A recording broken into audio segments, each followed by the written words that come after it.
What's the significance of the difference? Spokesperson, yeah. Tax collectors that age were condemned. There was no reckoning. Even if they gave it up, there was no reckoning.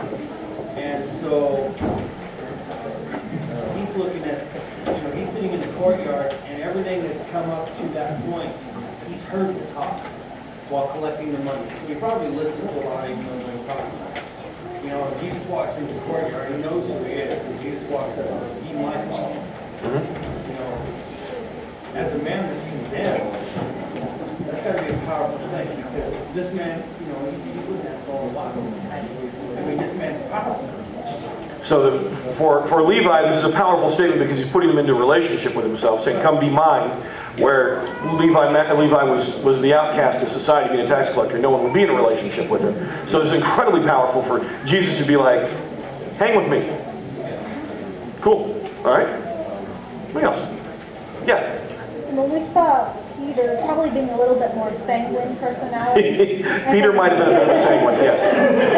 So, kind of needing to know he had a job, be active.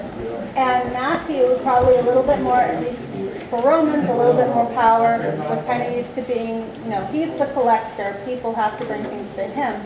God says, you will be my disciples, I will lord over you. So God, I think, was kind of putting him in a place saying, okay, I know you're used to this position of power, but I'm taking the higher stance. Okay. Very cool. Very cool. All right. Yeah.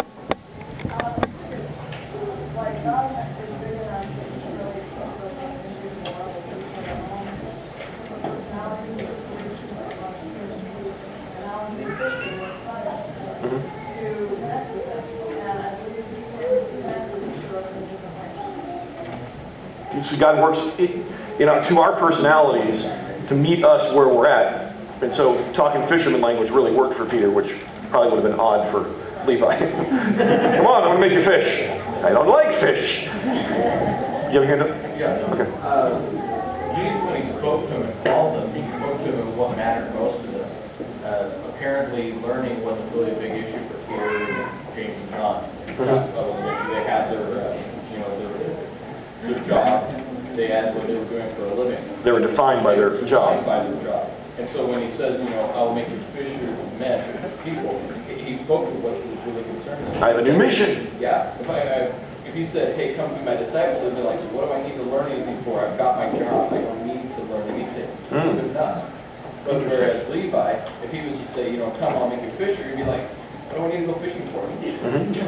But apparently he was a student because calling him to be a disciple, a pupil, mattered to him. Probably because he had so much time on his hands from collecting money. I mean, it wasn't like he had to do a lot of that. He had the Romans there to help take care of that and everything else. He probably had a lot of time to study on his own. So when Jesus said, hey, come and be my student, that intrigued him. And what he said to each one of these different groups was something that intrigued them where they were at. It intrigued them in their place, right where they were. One thing I was going to add is, I think Levi was Roman. I don't think they were all Romans. They were all Jews. Levi was a Jew. Peter, James, and John were all Jews. There's two different types of people class, and we're willing to believe what they had. Okay. Yeah. That's just it. I think that's the contrast of the two stories too. That God can use rich or poor people, man, woman, child. Doesn't matter. Doesn't matter what your social status. Plan. Rich, poor. Thank you. I love that. Okay. Now,